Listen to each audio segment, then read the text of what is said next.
祝復活新年号晴れの日。どうもワンピースの謎と仮面 YouTuber ゆれてなんぼのゆでろんです。ありがとうございます。いいね。チャンネル登録してね。今回は週刊少年ジャンプ2025年新年1号ワンピース最新話1132話エルバフの冒険を考察していきます。3週間ぶりのワンピース最新話、今週も過去の考察といろいろつながります。そして考えることがてんこ盛りです。一緒に考えていきましょう。よろしくお願いします。まずは3週間前の1132話の予想を振り返りましょう。こちらです。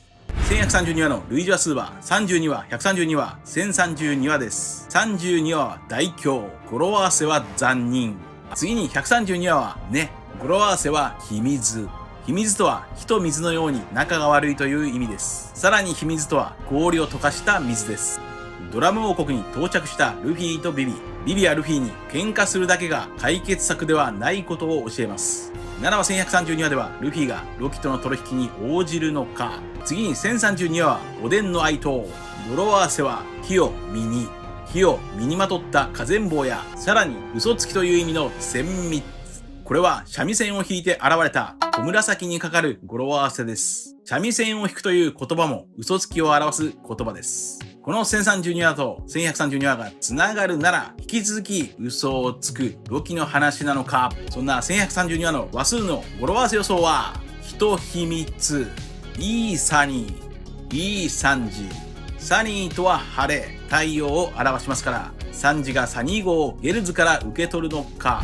はい、3週間前の予想は32点くらいでしょうか。話数の理論を追加していきましょう。32話でウソップは味方であるゾロに攻撃してしまう。一方1132話ではゲルズたちが味方のロードを攻撃しています。次に132話ではルフィとビビが分かり合える話です。ルフィとは太陽の神、つまりは火です。ビビは元ミス・ウェンズデイ、水曜日。つまりビビは水や雨のイメージか。アラバスタ編でビビは雨を欲していました。すると、132話の語呂合わせは、火、水、火と水。太陽のルフィと水のビビが分かり合えた時、虹の橋がかかる。確かに132話では、二人の土下座、願いによって比喩的な意味でドラム王国への架け橋がかかって上陸できました。一方1132話では本物の虹の橋によってエルバフの妖怪に上陸しました。虹の橋は北欧神話ではビフレストといい、女神の国へ入国できる唯一の移動手段です。ワンピースではペインターと呼ばれる太陽石によって虹の橋が描かれていますが、虹の橋を架ける石といえばドラゴンクエストのアイテム、虹の雫でしょう。2年前のこちらの動画ではエルバフ編は北欧神話がモチーフだと考え、同じく北欧神話がモチーフのドラクエのイメージも展開されるだろうと考えました。こちらです。先ほど考えたように世界政府神と巨人は北欧神話と同じくかつて戦争をしていた可能性があります。そして北欧神話といえば北欧神話がベースとなっている人気ゲームドラゴンクエスト、通称ドラクエも考えましょう。はい、そしてエルバフ編1128話のタイトルが RPG ですから、ドラクエはおそらく意識しているでしょう。さらに1132話ではエルバフの構造は天界、妖怪、冥界、3階層に分かれていると明かされていますが、ドラクエのロトシリーズも3階層に分かれています。エルバフやドラクエの3階層については動画の後半でも考えましょう。次に1032話では巨大な妖怪に胸がざわつく異象。一方1132話では巨大な妖怪に胸が躍る麦わらの一味。1032話では巨大な妖怪。1132話では巨大な妖怪。妖怪と妖怪がかかっている。さらに1032話では光月日和が鬼ヶ島に登場しています。このシーンは3年前このように考えました。こちらです。死んだと思っていた小紫こと日和が目の前に現れて脳殺されるオロチ。小紫もニコッとオロチに笑い語りかけます。これが1032話の話数の語呂合わせ11個目、千密。千密でしょう。千密とは1000のうち3回しか本当のことを言わない、つまり嘘つきという意味であり、さらに小紫は三味線を弾いていますから、これは日本のことわざ三味線を弾くでしょう。三味線を弾くとは相手の言うことに調子を合わせる、とぼける、嘘をつくという意味です。はい、1032話の語呂合わせは千密、つまり大嘘つきの光月日和が登場。一方1132話ではブラックメン、嘘つきたちの著者であり、リトルガーデンを発見して命名した冒険家ルイ・アーノートの手記が登場しています。ルイ・アーノートの由来はつまりライアーノート、ライアーノート、嘘つきノートの文字りでしょう。1132話では嘘つきノート、1032話では嘘つきの音、日和の三味線は嘘つきの音です。嘘つきの音と嘘つきの音。さらに日本語で日和とは晴れていい天気という意味ですから、1132話の話数の語呂合わせ一つ目は、いいサニ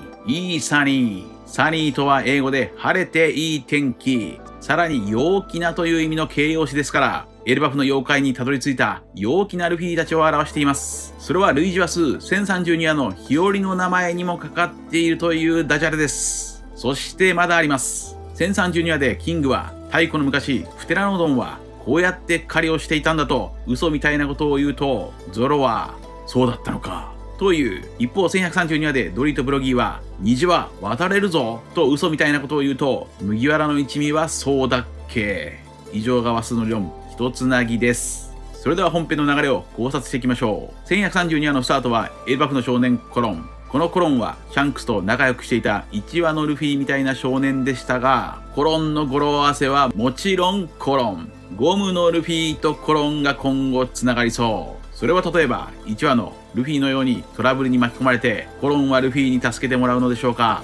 しかしコロンは転んでもただでは起きない。お玉のように何かしら重要な役割があるかもしれません。そんなコロンはドリーとブロギーたちの宴のために父親とそしてリプリーという人物に食べ物を届けるという。コロンの父親はもしかするとその昔ビッグマムに腕を折られたというこのエイリ君でしょうか。もしもエイリ君がコロンの父親なら兜が似ています。一方ロビンやドリーとブロギーたちはハイルディンたちと合流しました。そして虹の橋を陽気に渡っていきます。これが語呂合わせいいサニー。一方もう一つの橋、吊り橋ではルフィがサニー号を運ぶゲルズたちと遭遇しています。ここでゴールドバーグは冥界から現れたルフィを疑問に思いますが、ルフィはロキに出会ったことやロキを解放する鍵を持ってくる約束のこともロキに言われた通り2人には秘密にしています。これが1132話の話数の語呂合わせ2つ目、1つの秘密。1つの秘密。どうやらルフィはロキを解放する鍵を探すようです。場面が変わってロードから逃げるナミたち。ナミたちを追いかけてきたロードは見つけたでござるぞーと叫んでいる。これが1132話の話数の語呂合わせ3つ目、人々見つける。人々見つける。しかしロードはゾロとサンジが仕掛けた木の罠に捕まって後ろから追いかけてきたゲルズたちに攻撃されてしまう。However、しかしながら、はい、今回のポイントはおそらくこの木の罠かもしれません。木の罠については動画の後半に考えましょう。とにかくルフィとナミたち、そしてサニー号とゲルズたちが一気に合流しました。そしてここで広大なエルバフ島ウォーランド王国が描かれます。巨大とは感動である。長年エルバフの地を夢見てきたウソップは涙を流して感動しています。他の麦わらの一味もその絶景に感動していますが、唯一ただ一人サンジだけは絶景よりもゲルズの巨乳に首だけ。巨大とは感動である。この絶景を一体誰が正しく言葉にできようか。これが1132話の話数の語呂合わせ4つ目、ひどいサンジ。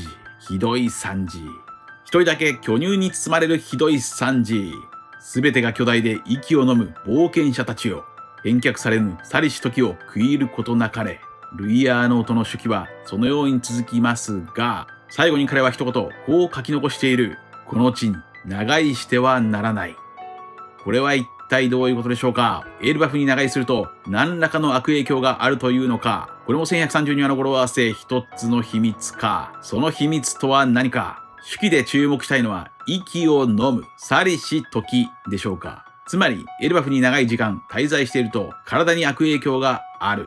それは例えば木の影響かもしれません。1132話ではロードを倒すために木の罠が登場しています。これがヒントなら、例えば宝珠アダムから放出されるエルバフの埃、つまり木の胞子を吸い込みすぎると人間の体に悪影響を及ぼすのかもしれません。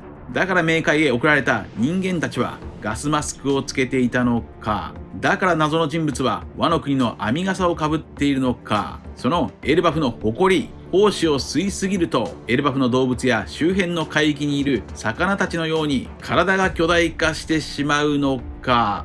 いや、しかしながらHowever、37年間もエルバフに住んでいたカルメルは体の大きさも年齢もおかしいところはありません。カルメルには変化がない。変化があるとすればそれは聖母カルメルからヤマンバカルメルになっている。カルメルは野蛮なヤマンバになっている。サウロ曰くエルバフ島の巨人は野蛮だと言っていました。つまり宝珠アダムの誇り胞子を吸い込みすぎると野生が目覚めて野蛮になってしまうのか。それはまるで映画ストロングワールドの動物たちが凶暴化していたように。だからエルバフの冥界にストロングワールドの動物たちクリーチャーが数多く登場していたのか。つまりエルバフに長居すると小さな生物は野生に目覚めて野蛮になってしまうかもしれません。現時点ではそのように考えます。次にエルバフの階層についても考えましょう。前回の動画では宝珠アダムと幼樹イブ、それはイコールエルバフの冥界とマリージュアの地獄の表裏一体だと考えました。アダムとイブの表裏一体については前回の動画を見てみてください。そして1132話ではエルバフの世界とは3段階の階層だと判明しましたから図を修正しましょう。アダムとイブ2つの木の関係はこのようになりそうです。注目したいのはやはり魚人島と表裏一体になりそうなエルバフの展開です。エルバフの展開には何があるというのでしょうか。これは実はすでに2ヶ月前僕は考えていたようです。エルバフ編と空島編の表裏一体からそれはこのように考えました。こちらです。そしてビルカという名前に注目しましょう。ビルカとは北欧スウェーデンの世界遺産です。そんなビルカではバイキングの女戦士の骨が発見されていますから、月の都市ビルカとエルバフのつながりはあり得る。つまりエルバフ編では月の都市ビルカや古代兵器とつながると予想します。上空まで伸びた世界樹ユグドラシルの頂なら月の民たちが暮らしている上空の空島とも交流が可能です。そして北欧の女戦士といえばワルキューレ、別名バルキュリアでしょう。このワルキューレの姿はまるで月の民です。エルバフの展開には翼がある月の民ワルキューレがいるかもしれない。すでにそのように考えました。そして1132話のエルバフには島雲が登場しています。さらにドラクエの天空城にも天空人がいました。ストロングワールドにも鳥人間がいました。故にエルバフの展開には月の民ワルキューレたちがいて、そして古代兵器関連につながると予想します。するとこちらの構図が意味深になります。魚人島の楽園とつながるのがエルバフ島の展開ならば、ノアの箱舟を修復する一族とは月の民かもしれません。これも実は3年半前に考えています。こちらです。ノアの箱舟伝説をざっくり頭に入れましょう。昔々神は堕落した人間たちにぶち切れて洪水で一旦人間たちを滅ぼしてリセットしようと考えます。ノアたち以外の生物が滅びました。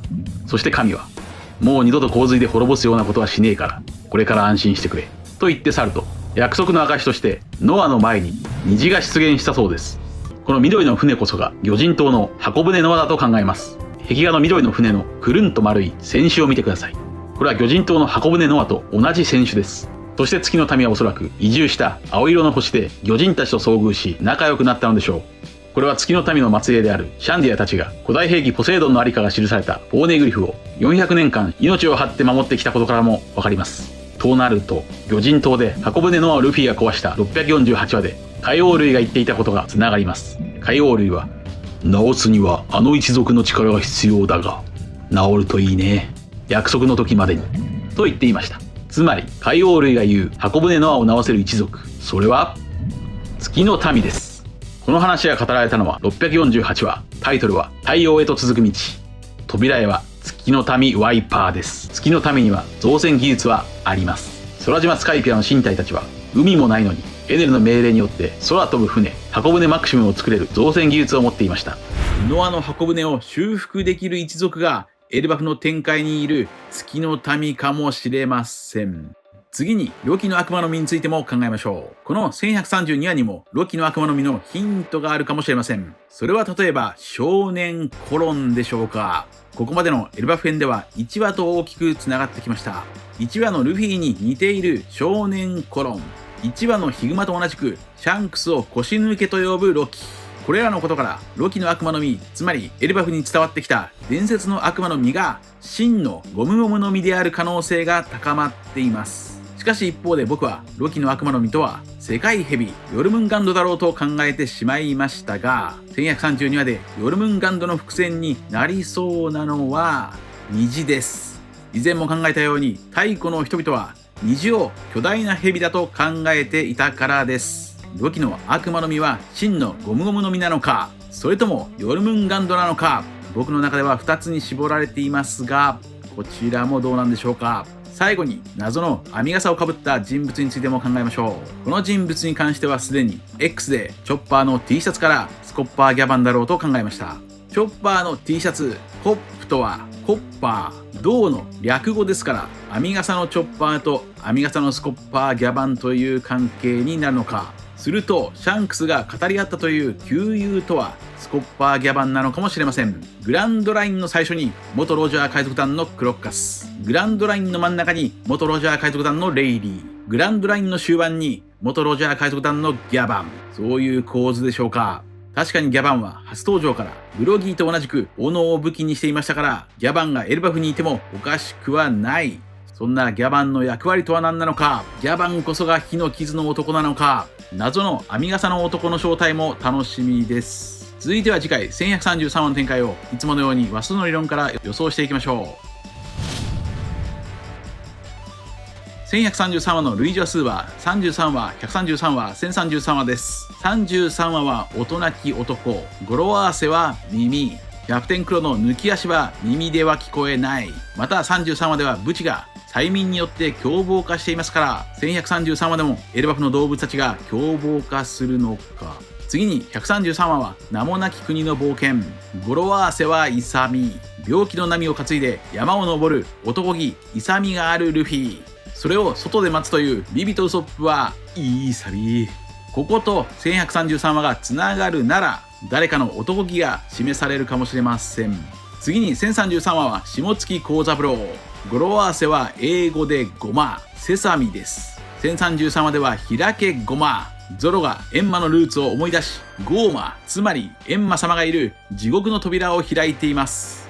こことつながるなら1133話でも何かが開かれるのか、もしくは村のジジイつながりで編み笠のジジイスコッパーギャバンが登場するのか。そんな1133話の話数の語呂合わせ予想は人々三々、三々とはキラキラと太陽のように輝くという意味です。エルバフの妖怪で宴が行われるのか。いい耳、その宴の中で何やら噂話が囁かれるのか。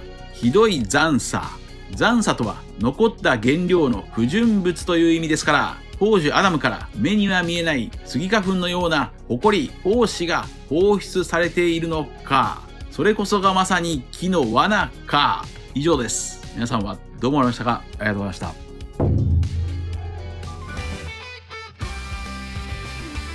チャンネル登録してね。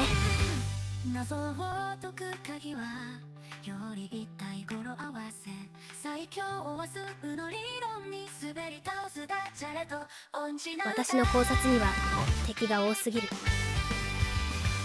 謎を解くゆでろゆでろ、